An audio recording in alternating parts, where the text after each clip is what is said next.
A very good morning to all my dear friends. I hope you all are doing good. This is Prashant Mamani and I welcome all of you to StudyIQ. Dear friends, at StudyIQ we provide pen drive and tablet courses for various different exams. At present, Republic Day sales are on. This is going to last till 27th January 2017. You get up to 40% discount on our pen drive and tablet courses. So make sure you check out studyiq.com to know more about it.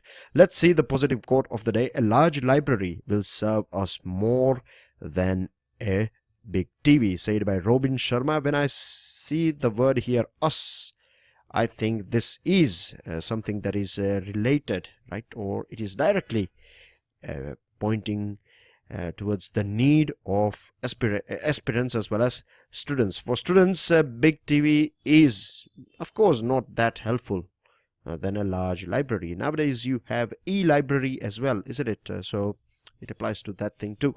Anyways, dear friends, I hope this is a very easy to understand a positive statement or a quote. And here I would like to add that this is my Facebook page. You can get in touch with me with the help of this Facebook page. You can write me down, you can pass your greetings and your suggestions, or you can pass your question queries, etc. And you'd be able to download all my lectures, PDF file of all the lectures like this lecture too will be shared on my Facebook page. With this, dear friends, let's see what we have got in the Hindu today. The first article that we have is coming from USA, or is about USA. Basically, there is a federal government shutdown in USA. This is the 19th federal government shutdown in USA. And if you don't know what this federal government shutdown is all about, then it is very simple to understand. I have specifically highlighted the lines that are given in this editorial. A federal shutdown occurs when lawmakers fail to agree on a spending bill, right? When the lawmakers, when the MPs, say for example, member of parliament, right? When they are not able to, of course, you know the term Congress, right? Over there in USA, they use Congress for, or the word that is used for parliament is Congress. So member of Congress, you can say, or member of parliament in terms of India.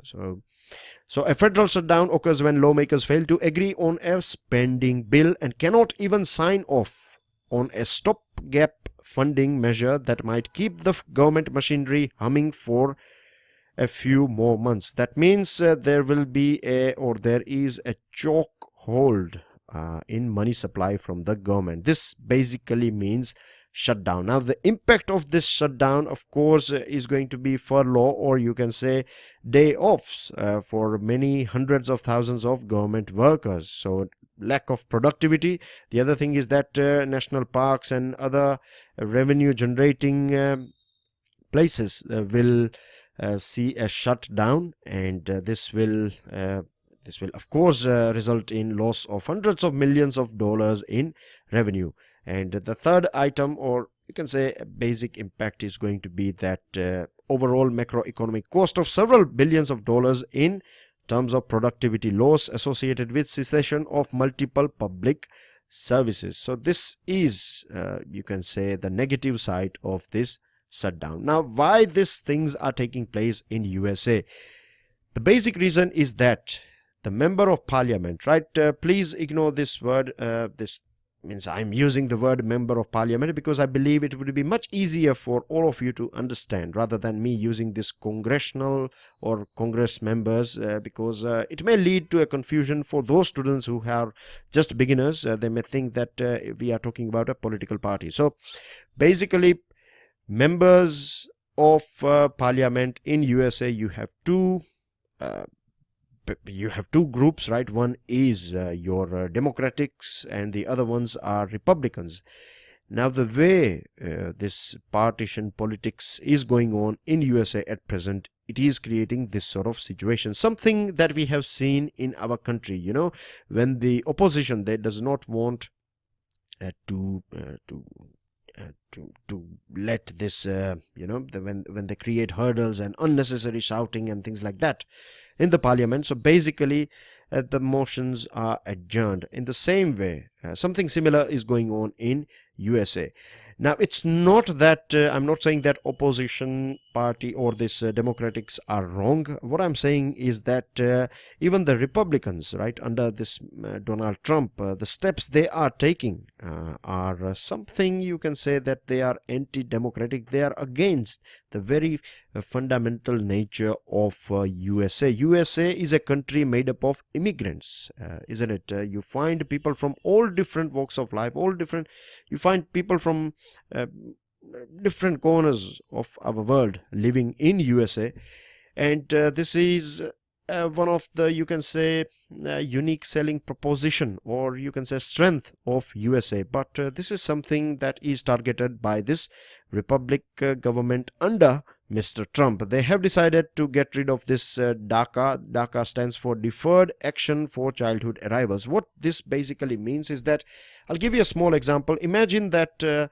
your parents, right, your parents went to USA 20-25 years ago, when you were not born, say for example, and your parents went there to on tourist visa, right? So they have to come back after a couple of months, but they never came back to India, and they stayed there, and the cases are going on, or they are hiding somewhere. When I say hiding, I mean to say that they are working somewhere on illegal basis, and things like that. This sort of things do take place. So now you are born, and it's been nearly 20 years, 25 years, right? So basically for you, you are born and bred in USA. For you, of course, you are sort of you have your Indian genes in you, right? You have heard about the story, and you have a sort of emotional corner for India, but you are born and bred in USA. You have friends over there. You are not aware about India, or you have not touched or felt the pulse of India. So you can, means, if you ask yourself, then you will call yourself American rather than Indian, or you may say you are Indian American, but more inclined towards America.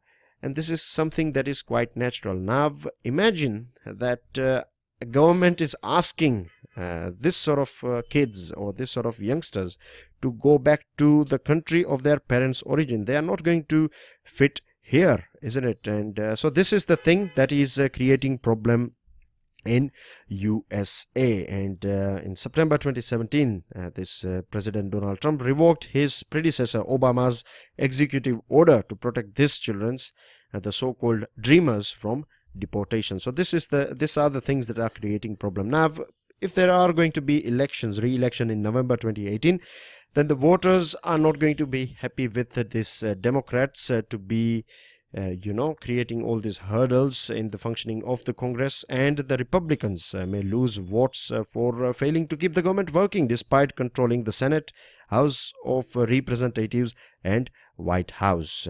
Too much is at stake here, no doubt. 11.3 million undocumented workers are under this threat of deportation, and for India it is a matter of worry, because H1B visa, the lion's share, nearly 60-65% of H1B visas are given to Indians. And if this sort of things are taking place, if H1B visa holders are deported, then future of many Indians will their future will jeopardize. So this is a matter of worry for India as well. And let's see how things turns up. With this, dear friends, let's see one of the most important article that we have today, right? This is one of the most important article. It talks about the reality of democracy. It is critically analyzing the things that are going on in India and around the world.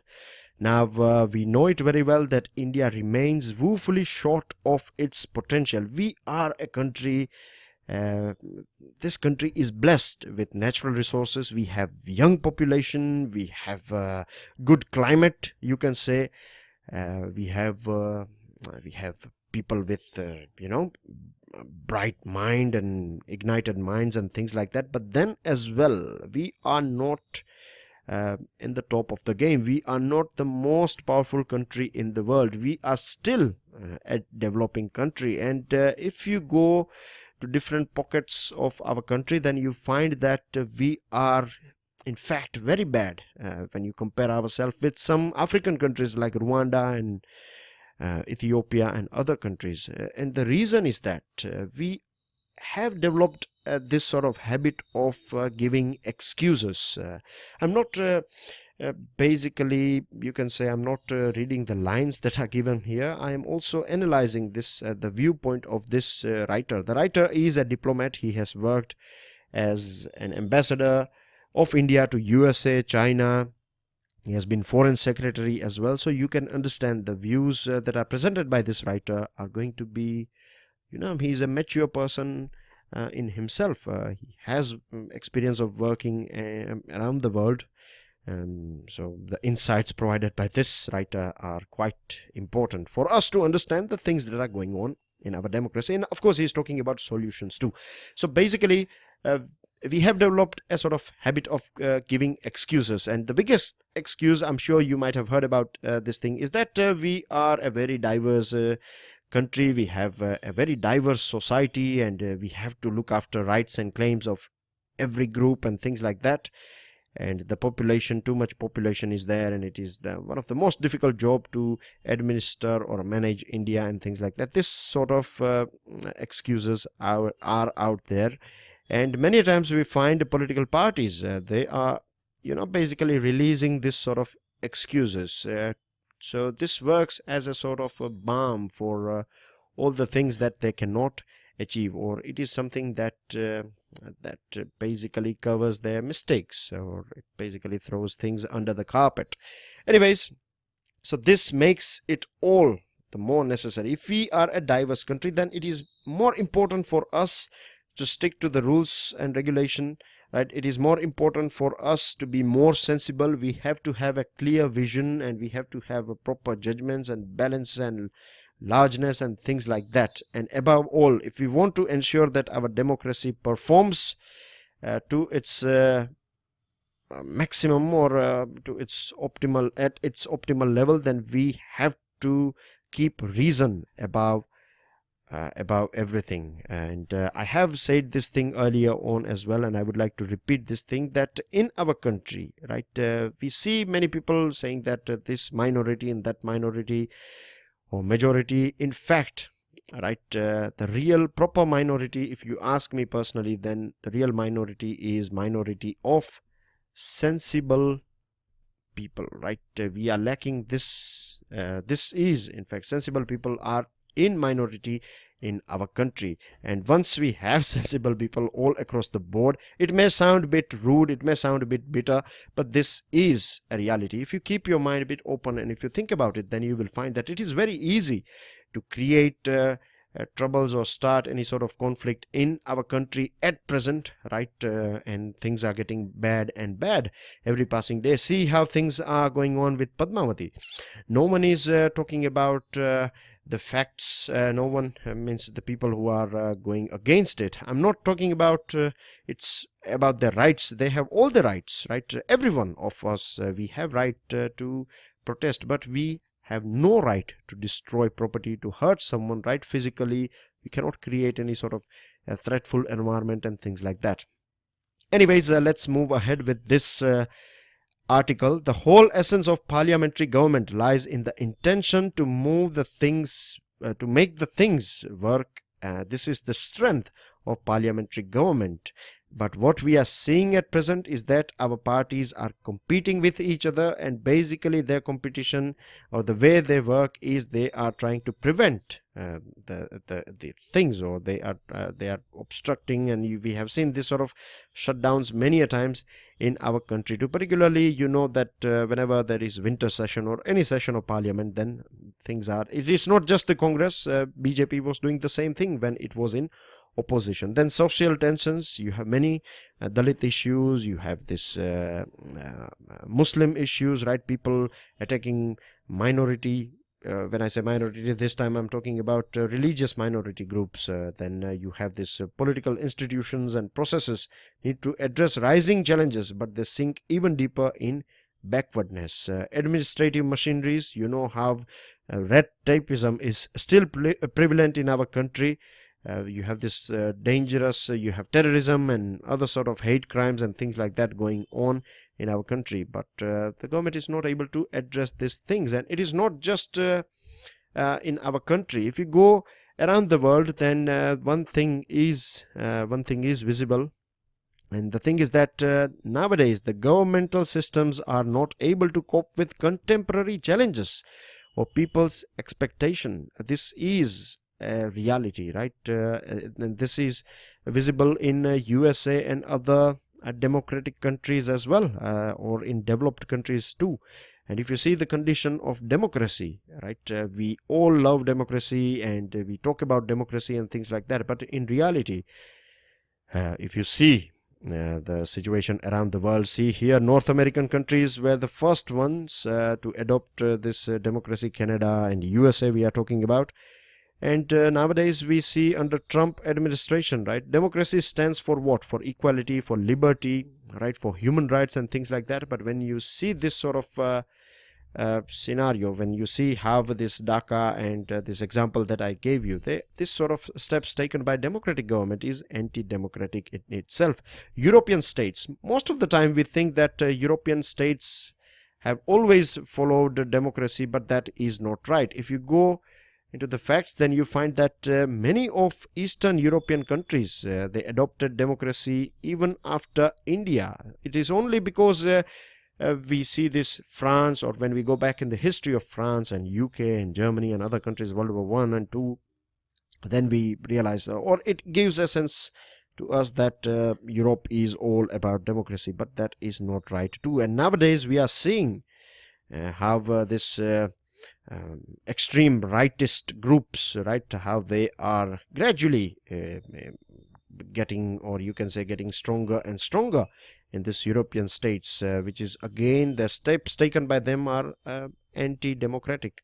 Post-colonial countries, I'll like to give you example of African countries. African countries, they after you can say independence from colonial powers, they adopted democracy, but very soon most of them adopted this you can say authoritarian regimes and things like that.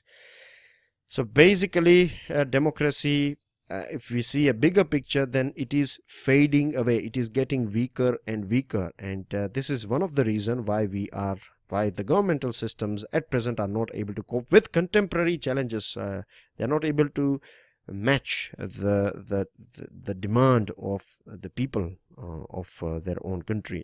And let's throw some light on democracy as well. As per this article, the democracy depends on Enlightenment's ideals. It is about the ceaseless expansion of liberty and equality, the impartial functioning of impersonal law and institutions, the reconciliation of society's difference by accommodative compromise. We have to adopt this thing called accommodative compromise.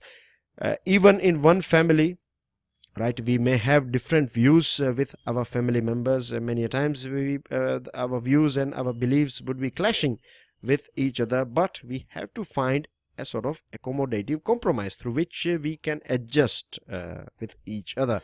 And this is applicable to a family. Family is part of your society. Society is part of your state or your region, and your states or regions are part of your nation, and so are the nations part of the world. So in this way you can connect this accommodative compromise with the whole world. And above all, again I would like to repeat, primacy of reason, logic and reasoning. So we gave ourselves a great system. Democracy was we gave ourselves, or as Indians we adopted democracy. And at that point of time, the few people who were the leaders of that time, they used to have, you can say they were having, they believed in democracy, right? They actually literally believed in democracy. And this is one of the reasons why democracy was adopted in our country. You know it very well. At that point of time, people of our country all across the board, they were not aware about nationalism and things like that. And I would like to give you one example that the islands of Lakshadweep, it took 1 month for them to realize that we are no longer under British rule. Once we got independence, after 1 month, they realized that we are free. So this was the situation at that point of time. But it was the credit goes to those leaders who believed in democracy and who tried their level best to implement democracy in the country. But after emergency, and then we saw this divisive politics taking place, taking front seat, and because of that, we are seeing all these problems that are going on in our country. I hope you are able to get what I am trying to say from last nearly 10 minutes.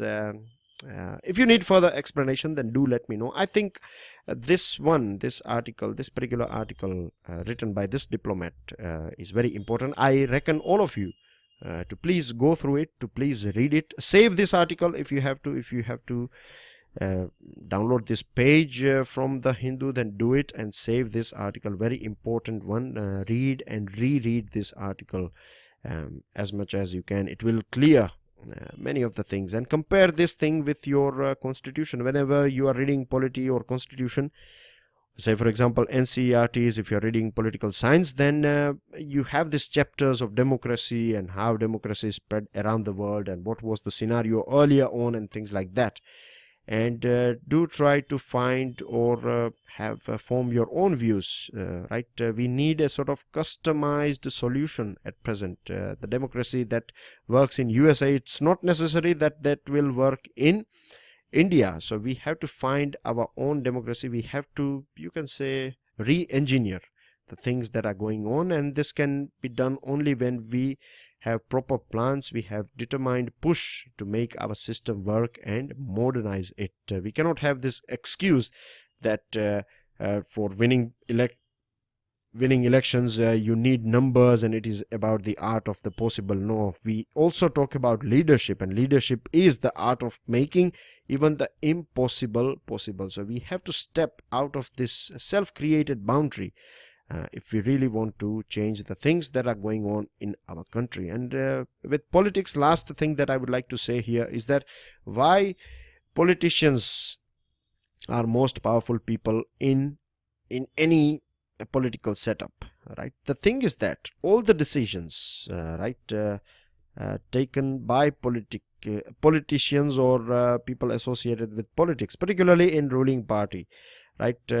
If they come out with a new law on science and technology, right? If they allow some technologies to operate in our market, then only you would be able to enjoy this S&T. Applies to economy as well, applies to your societal rules and social rules and things like that. So this is the reason why politics is a thing that is very important. If you want to change something, then it should start from, of course, society. Everything is working like a cobweb, but political parties in this sense becomes very important. People in power, I must say. This one is about towards an end game. Towards an end game basically talks about this Kurdish people and the stand taken by the government of Turkey. Yesterday, remember, we talked about this thing. I provided you a picture of this Kurdish population. Here is a bit updated, you can say, right? This gives you a rough idea about the population of Kurdish people living in different countries. You have Iran, you have Iraq, you have Syria, and you have Turkey. As you can see, maximum amount of Kurdish people are living in Turkey. And the thing is that if you are a bit up to date with the current affairs of 2017, then in the second half of 2017, there was a referendum in Iraq, here in this portion here. And at that point of time, this basically Iraqi government, the central government, was not happy about this independent referendum conducted by this Kurdish people. Now it created, or you can say it raised the ears of government in Iran and of course in Turkey as well, because imagine if you have independent country here, then naturally the people belonging to your race or your community, they are going to demand the same in these countries too. And there was a demand because this referendum was celebrated in different this region. And it's not this Kurdish people are limited over here. You find them in Europe and other places as well, but the maximum, you can say, the hub is here in West Asia. Now this ISIS thing that was going on, right, it was a big threat for other Muslim sects, and the way this ISIS was destroying all the things, and it was basically directly challenging the governments of Iran and Iraq and Turkey and Syria and things like that were going on. So at that point of time, to eliminate this ISIS, USA and Russia decided that they will support this Kurdish people. And Kurdish people were basically ground forces, and this Russia and USA, normally they are against each other, but they decided to provide air support to this Kurdish people to tackle this ISIS. Now this ISIS threat is nearly gone, right, and now you find that Turkey is a bit skeptical about the rise of this thing called Rojava. Rojava basically means Western Kurdistan, and you have this Northern Kurdistan as well. This is the portion that we are talking about, Northern Kurdistan. And at present, this particular article is here on the table because this Turkish government has started attacking Kurdish forces in the country Syria. You know, Syria has been going through trouble for a very long period of time. Russia is trying to save Bashar al-Assad regime, and USA is trying to destroy this Bashar al-Assad's regime. And we know how arms and other things were supplied by USA to these rebels, and then finally this arms reached ISIS. And at present, the way things are going on, see, first this, as I told you, that this Russia and USA together, they supported this Kurdish people. But now when this Turkish government is attacking this Kurdish people, they have decided to stay away from this matter. So it is getting a bit dangerous here, right? Kurdish people are, you can say, they have if you want to know more about Kurdish people, of course, you know that we have limited time over here. I have delivered a special video lecture. It is available on our YouTube channel.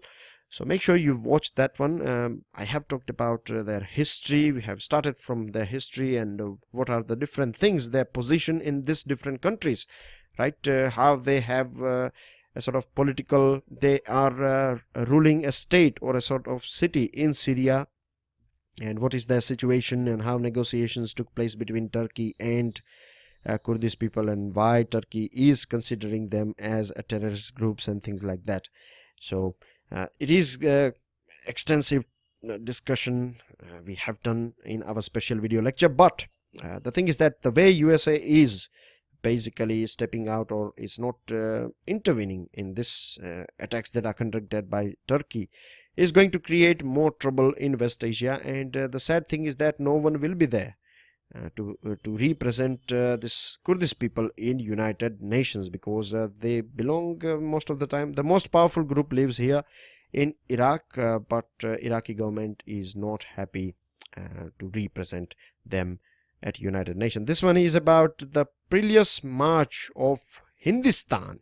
Now remember how United Nation we asked for this Hindi language, to make Hindi language as official language, and Shashi Tharoor recently said that at present Prime Minister and Minister of External Affairs, they can speak English and they can speak Hindi, but they cannot speak say for example Tamil language. So if we make Hindi as official language at the United Nations, then what will happen in future when we will have say for example Prime Minister and MEA from southern states, in which predominantly they have their own, they have their own language, and some of the languages are even older than Hindi.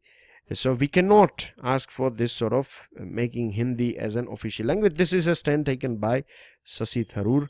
Now basically we had this thing called three language policy in 60s. So what three language basically meant at that point of time was that in southern states, right, Hindi will be studied in all those areas where it is not spoken, and regional languages like, say for example, Tamil will be studied in, just for example, in Uttar Pradesh.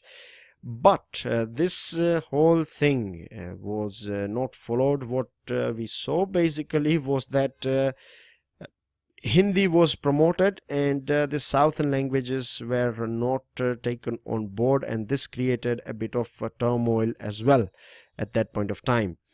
Even today we see that many states, like say for example Tamil Nadu, they are very specific. They are not happy to learn Hindi, and there is nothing wrong with it as well. They have their own language, and see again, if the articles that we have today, right, the things that we are discussing, if you can, and this is one of the reason why I said that this is a very important article, because you will find, if you compare the things that we discussed, if you compare it with the things that are going on, then you will realize that the way things are conducted or executed are not as per the, you can say, the proper definition or the proper meaning of democracy. Now, there was a committee of parliament on official language, and the president approved. It came out with 117 recommendations, and the president approved 95% of the recommendations. But the sad thing is that this committee talked about Hindi fluency in ACR, annual confidential report. So if, say for example, you are an IAS officer from Tamil Nadu, if you cannot speak Hindi language fluently, then your ACR would not shine that much. Then there was a recommendation number 107 that says that English dominance should be eliminated, and Hindi should be promoted, and things like that. So these are the things that are basically against our diversity, right? A unity in diversity and things like that. Anyways, at present we know it very well that English has become a global language. See, the language is a very personal thing, I must say it, because the time has gone. Today we travel or we live in different parts of our country and different parts of our world. And now, no doubt, our mother tongue, or the tongue that we speak at home, is very important to us, but at the same time it is important for us to learn the languages that are useful in the market, right? So English is a very important language at present, and of course Hindi too, if you are living in different parts of the world where Hindi is spoken, or it is a language that is useful in market. Say for example, if you go to Nepal, then Hindi is understood in Nepal, so it is important for you to learn Hindi. So it basically depends on your necessity, right? And no one language should be forced on the citizens of our country. This is about the color of inequality. Now the government has decided to issue this orange passport for immigration check required for all those people who require this immigration check. Now ECR passport holders are those who basically have not passed their matriculation exams or are not income tax pay. So this itself, this article argues, and this is right as well, that if you are at an airport and if you take out your orange passport, then the people would be they would be able to identify that you are not paying your tax, or your income is not at that level that you can pay tax, or you have either not passed your matriculation examination. And then this single parent thing can apply as well, because the government has decided that it is going to keep the last page blank, and all those kids from single parents, they would also have this orange passport. So this will create a situation of discrimination, and it is a sort of irony, isn't it, that a document that is signed or issued in the name of president is basically going to divide people based on the basis of economic and social capital. With this, dear friends, this article, yesterday we talked about this article. It was about Jairam Ramesh, and they were arguing how this payroll reporting, how this data was the data that was used from this Employment Provident Fund organization is not projecting the right picture. Today we find an article written by, it is a sort of response to this article, talking about figures and things like that. I have gone through it, not that important. This one is about 2 states, about the political stand of CPI and their calculations with Congress and things like that. Again, you can leave these 2 articles. With this, let's quickly go through news items. A mastermind, you can say, a person who was absconding for nearly 10 years is finally caught, arrested by our police. So it's a good, you can say, this is something that we have to celebrate. Now we have to ensure that the trial goes on as quickly as possible. A Loya death case, this is getting bigger and bigger. Now the Supreme Court has clearly stated that all PILs pertaining to Justice Loya's death will be entertained only by the Supreme Court, and no other high courts will look after or hear the matter. Rajasthan and Madhya Pradesh government have decided that, or they have argued that it is the state or the state government who is the best judge of what constitutes a threat to public order. They have invoked this section 6 of Cinematography Act, and Supreme Court has decided to hear their plea. Election Commission was pulled up for backing simultaneous poll. The parliamentary committee basically said that what is the guarantee that all the state governments and union government elected on the same day will survive for the next 5 years. This is a very important point, because most of the time we find arguments supporting or supportive to simultaneous polls, but you also need to have some you can say negative points for this simultaneous polls. So this is the thing, and the good example is that until 1967 we used to have the simultaneous polls, but after this president's rule, or you can say emergency, right, after this emergency, we this you can say this sync was distorted, and there is no guarantee for the future too. So this is a very important thing here, very important point. With this, dear friends, less nationalism and more connectivity. This has been indicated by ASEAN leader. They have said that connectivity is a good thing, but we have to get rid of this political atmosphere of national rhetoric. If we are creating this firewalls or protectionism wall, then this is not going to help us in if we create an environment, or if we create this infrastructure, but if we don't have proper political environment, then things are not going to work. He also talked about this India's concern about RCEP RCEP, because RCEP is about to allow this China to throw its goods, and India has in fact, this is basically ASEAN countries, you know, that they are going to be here. They are going to present to be here on 25th and 26th. There are 10 ASEAN leaders, right? They are going to be our special guest for our Republic Day parade and things like that. And Suresh Prabhu has also talked about a very important topic here. He said that easier movement of professionals and skilled workers should be allowed between India and ASEAN countries to boost services. Modi has arrived in Davos, that is in Switzerland, for this World Economic Forum, and this is a big thing. We are going to find articles and editorials on this thing, and with this, dear friends, these are your answers and today's questions. We are beaten by the clock, so please make sure you download and go through them. That's everything that I have got to say, and very quickly, dear friends, make sure you check StudyIQ.com for this up to 40% discount that is going on at present.